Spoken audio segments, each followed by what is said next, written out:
Olá, queridos, graça e paz, e que Deus te abençoe, tudo bem com você?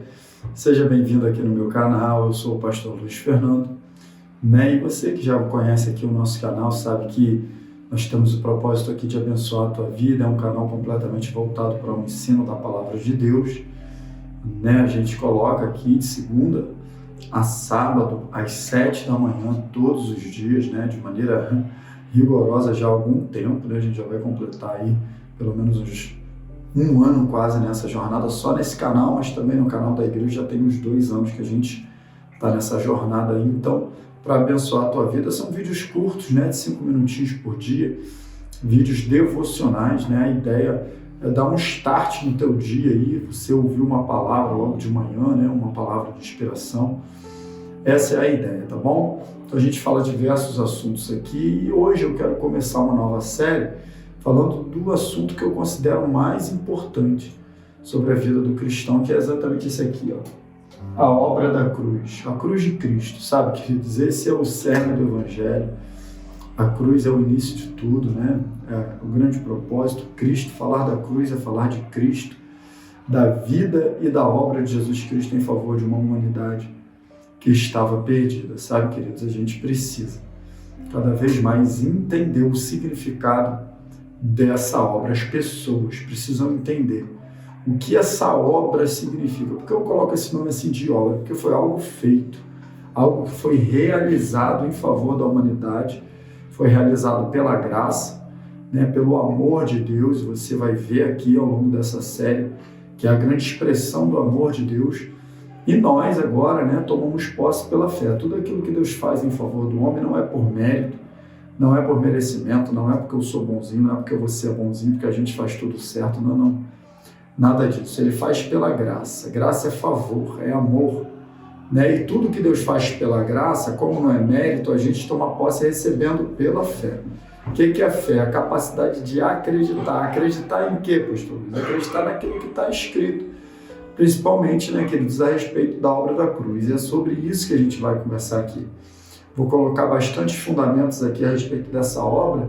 E no momento que o ser humano ele manifesta fé, ele crê, ele toma posse dessa obra, ele começa a desfrutar de todos esses benefícios, que nós vamos falar aqui. O mundo precisa saber, as pessoas precisam saber que estão salvas.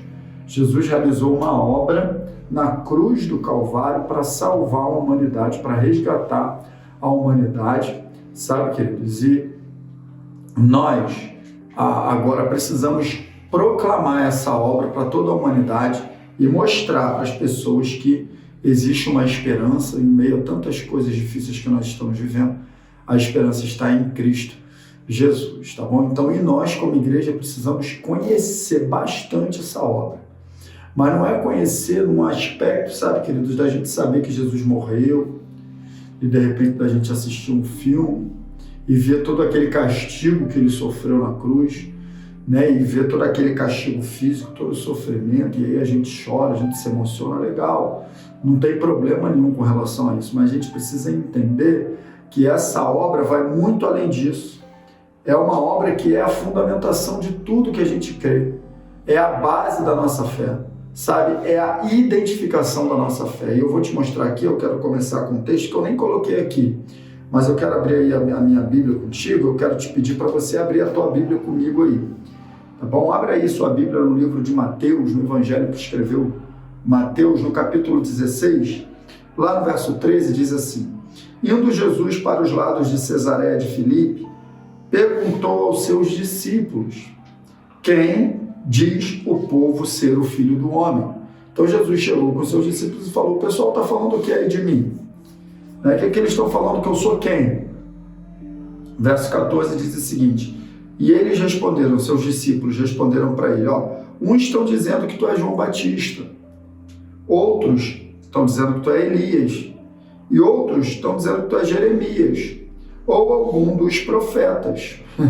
Então a gente está falando, olha, o pessoal aí está dizendo que você é Jeremias e tal, ou seja, está confundindo a tua obra, aquilo que você tem feito, com os profetas, está dizendo isso daí. Mas aí Jesus agora ele fecha mais um pouquinho o seu, que ele pergunta assim, no verso 15, mas vós, continuou ele, quem dizeis que eu sou? Verso 16, respondeu Simão Pedro, e disse: Tu és o Cristo, o Filho do Deus vivo. Olha só que maravilha. Então Pedro, ele teve uma revelação clara de quem era Jesus, que ele não era um profeta, que ele não era mais um profeta, ele era sim agora o Cristo, Filho do Deus vivo. E aí Jesus no verso 17 diz o seguinte: então Jesus afirmou: bem-aventurado és, Simão Bar-Jonas, ou seja, Simão, filho de Jonas. Essa palavra bar aí é filho em hebraico, né? Simão Bar-Jonas, Simão filho de Jonas. Porque não foi carne e sangue que te revelou isso, mas meu Pai que está no céu. Ou seja, Pedro, você não chegou a essa conclusão sozinho, sabe, querido? Eu e você nunca chegaremos à conclusão que Jesus é o Cristo de maneira natural, de maneira racional. Somente por revelação do céu na pessoa do Espírito Santo que a gente pode chegar a essa conclusão, e foi o que aconteceu com Pedro. Jesus falou: olha, foi meu Pai que te revelou que eu sou o filho dele, né? Que eu sou o Cristo. E aí ele diz no verso 18: também eu te digo que tu és Pedro, e sobre esta pedra edificarei a minha igreja, e as portas do inferno não prevalecerão contra ela. Legal, Jesus aqui ele faz um trocadilho no verso 18, dizendo o seguinte: olha só, assim como você sabe que eu sou o Cristo, eu também sei que você é Pedro. E sobre essa pedra, essa palavra no original faz referência à revelação que Pedro recebeu. Sabe, sobre esta pedra, ou seja, sobre essa revelação, Pedro, que você recebeu de mim como Cristo, é onde eu vou edificar a minha igreja. E as portas do inferno não prevalecerão contra ela. Então, qual é a conclusão que a gente chega? A igreja de Cristo deve ser edificada sobre a revelação de Jesus como Filho de Deus e como Cristo, como ungido enviado. Ou seja, a igreja deve ser edificada com base na obra da cruz, aquilo que Cristo veio fazer. Por isso que a gente vai conversar sobre esse assunto. Agora você percebe, somente contra uma igreja edificada na obra da cruz é que o inferno não prevalece, porque está escrito: eu edificarei a minha igreja e as portas do inferno não prevalecerão. Poderia estar ao contrário: as portas do inferno não prevalecerão e eu edificarei, mas não é assim que está, né? Está ao contrário, exatamente, né? O pastor Elinho Peixoto, ele sempre fala sobre isso, né? E a gente aprende com ele. Então, as portas do inferno não vão prevalecer contra uma igreja que estiver bem edificada no fundamento de Jesus como Cristo na obra da cruz. Amém, queridos? Então a gente precisa aprender isso e é sobre isso que a gente vai conversar. Tá bom? Fica com essa palavra nesse primeiro vídeo no teu coração. Espalha aí para os seus amigos, sabe? Para muitas pessoas, porque esse devocional, essa série de vídeos devocionais, ela é muito evangelística e precisa alcançar o maior número de pessoas possível, tá bom? Que Deus te abençoe nesse dia e até o próximo vídeo no nome de Jesus.